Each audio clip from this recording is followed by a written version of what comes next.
Пациентите со астма мака мачат за да си ја подигнат потребната терапија од аптеките поради ограничените квоти. За овој проблем реагирале и лекарите од клиниката за пулмологија до Фондот за здравство, но не добиле никаков повратен одговор досега. Контролите и прегледите се залудни доколку пациентите не можат да го добијат потребниот лек, велат лекарите.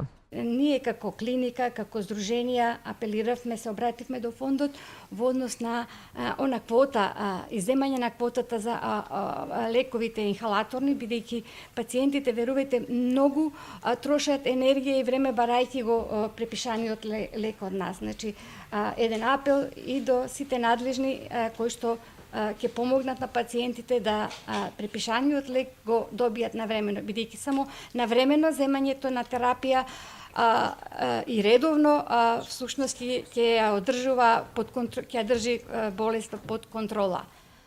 Од Фондот за здравство велат дека го разгледуваат предлогот на лекарите за обезбедување на инхалаторната терапија вон квотите, а вината за недостатокот ја префрлаат кај аптеките.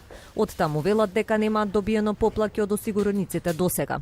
Осигурениците кои имаат препишана хронична терапија, вклучително инхалаторна терапија за астма и ХОП, имаат можност да одат во најблиската аптека и истата да ја подигнат на товар на фондот. Доколку аптеката не располага со лекот во моментот, тогаш треба истиот аптеката да го набави за потребите на осигуреното лице.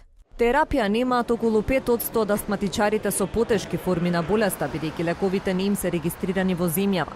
Статистиките посочуваат дека околу 100.000 лица боледуваат од астма. Бројот на новодиагностицирани расте кај сите возрасти, но се намалува тој на хоспитализирани случаи. Имаме еден тренд на намалување на бројот на пациенти што се хоспитализирани заради астма, што значи дека со полесни форми на астма имаме поголем број на пациенти, а заради добрата превенција и, како што реков, заедничка работа на секој во својата струка на повеќе здруженија, имаме намалување на пациенти со сериозна и тешка болест кои што захтеваат хоспитализација. Денеска се одбележува Светскиот ден на борбата против астма.